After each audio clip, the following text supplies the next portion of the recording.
Hello, my beautiful friends. So I bet you're wondering, did BRG not pay her electric bill? Why is she sitting in the dark? Well, I'm sitting in the dark because the solstice, the winter solstice, Alban Arthan, is all about darkness and light. And we are taught from teeny tiny little tots that darkness is bad, that it is bad to be in the dark, that darkness is evil, and we're taught that light is what we should always be aspiring for. And it is true that we are supposed to share light and love, the light of our interconnectedness, the light of human love, the light of otherworld love, right? That we are supposed to shine light, but we shouldn't fear the dark. So tonight's message, since tonight is the longest night, is about darkness and light. So darkness, pure darkness. Um, you know, uh, when I was little, if you watch the channel, you know this. I wanted to be Annie Sullivan. She was Helen Keller's teacher. So I learned Braille and I learned sign language. And what I learned by volunteering at the Braille Society as a little kid, as a like preteen, is that most blind people actually do see shadows. In of some form. It is very rare to be completely blackout blind. There are shadows and there's a little bit of light that can come through. So it is very unusual to be in spaces that are completely dark because our eyes try to find light. They automatically try to find light. So when I was in Las Vegas last year, I got held over because there was an ice storm and I got stuck in Las Vegas. And a lot of people would be really excited to be stuck in Las Vegas. And not that I wasn't grateful for a few more days of, vacation for work, that I didn't actually have to work. But Vegas is sort of not my vibe. I'm much more of a mountain girl. So but I had to do things. So I did a lot of walking around and talking to the homeless, and got coats and stuff because they had this weird winter storm while I was there, which is crazy. It's like I brought the snow with me. So I did that during the day. But then like at night, I'm not really a gambler. I didn't like I had gone to shows because my friend had come out to meet me. I had gone to some shows. I'd gone to see the Cirque du Soleil, which I enjoy a lot. She thought it was weird, but I like it. I like a good Cirque du Soleil. So I decided to go to have dinner at Blackout, which is a restaurant where they serve everything. It's a vegan restaurant, and they serve you in the complete dark. And it was just a phenomenal experience. Um, it would have been, I think, a very different experience had I been with somebody. But I travel alone because my husband doesn't really like to fly.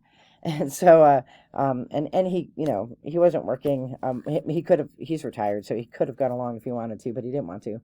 So, so I was alone, and so I had gone, and they serve, I think it's I don't know, 6 or 8 course meal. And again, it's vegan. And they're not feeding you like roaches and stuff like that. It's like, salad and like a soup and, stuff that, you know, tofu, like it's normal vegan food.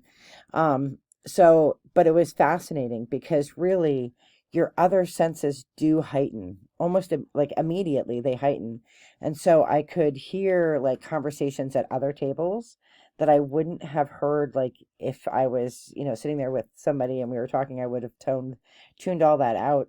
But I could hear conversations and I could hear like at the table next to me, it was a pretty large group, and the guy in the group was very boisterous, and you could tell like he didn't want to do this. Like this was like the women folk had all decided they were going to do this, and you could just hear in his voice like that, like he thought this was the dumbest thing in the world, but you could also tell that it was because he was very uncomfortable with the darkness. So as I'm sitting there eating, I was thinking about my father, and my father had recently passed. Um, like 3 years before, or 4 years before. Actually, the 19th was his fifth year death anniversary. So I was thinking about my father, and my father, toward the end of his life, had gone blind, and I knew the day that he had given up because my father loved to go fishing. Loved to go fishing. My husband likes to go fishing.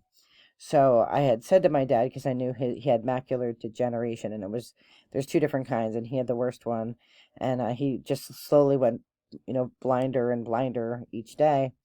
And so I said to him, I said, Dad, Dave can go with you, and you guys can go fishing together, and then he could, put the worm on or whatever. And my father said, no, no, I don't want that. And that's the day that I knew my father had given up, because my father loved to go fishing. And so again, like, his world got darker and darker. And when we think about darkness, in the movies, like, the bad things always happen in the dark. And and we're, as a backpacker, like, I have very poor eyesight myself, so I don't hike too much at night.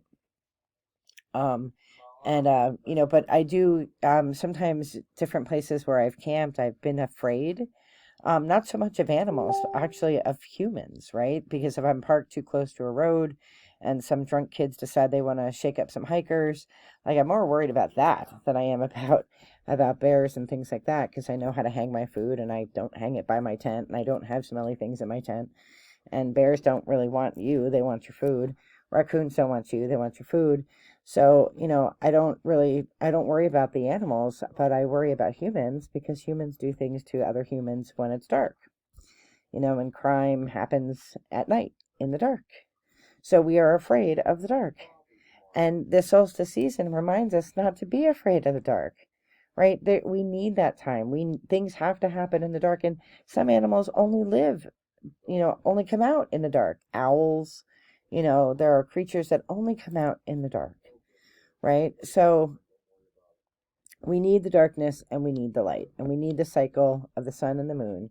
We need them to do what they do, so that our ocean works, and so that our air works, right? So it's very much part of life, to have darkness and light. Tomorrow morning at 2 o'clock in the morning in at Stonehenge, they're going to have the broadcast of the light coming into Stonehenge, which is very cool, and I'll put a link to the live stream below so that you can watch that if you watch this tonight. But I just thought it would be great to talk to you about lightness and dark. So, if you're sitting in a dark room, your eyes are automatically going to try to find the light. And usually that's the exit sign, right? Like, so in this restaurant, the waitresses and the waiters, the wait staff, they wear a headset that's night vision, but it does have like a red beeper on it, like a red little dot thing. I could instantly see that, right? Because your eyes will find the light.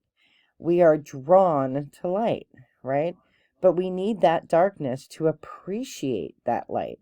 We need that darkness to understand that light and to value that light. Without the darkness, if everything was light all the time, we would never seek light. We would never reach out to light.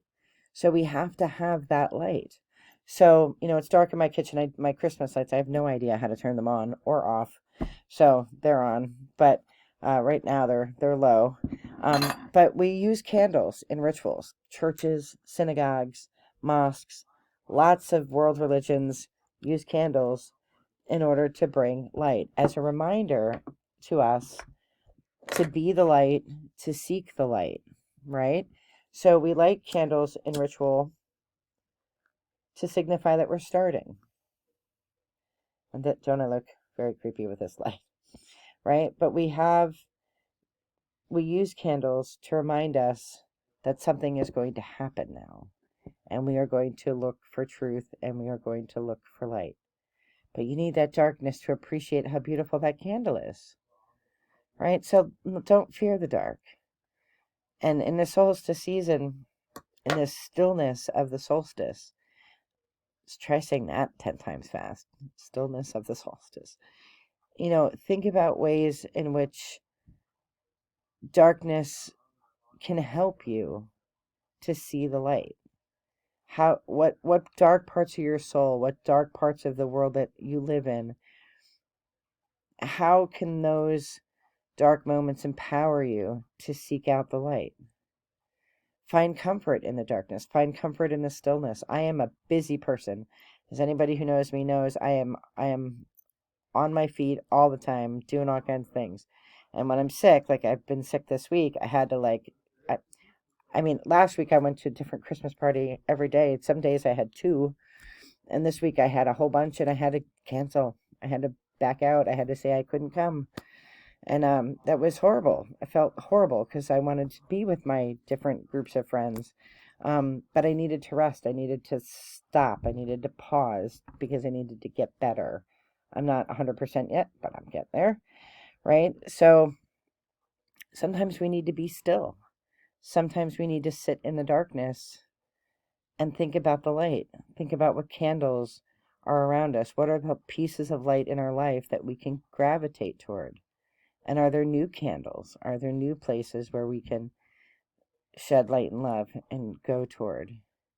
But we can't appreciate the light without the darkness. So, in this solstice message, I am wishing you all the best of light and love, but I'm also wishing you all the best of darkness too. Don't be afraid of the dark. Cherish it, embrace it, learn from it, and then go forth and be light in the dark world. I am wishing you all the best in light and love. Be well. Bye-bye.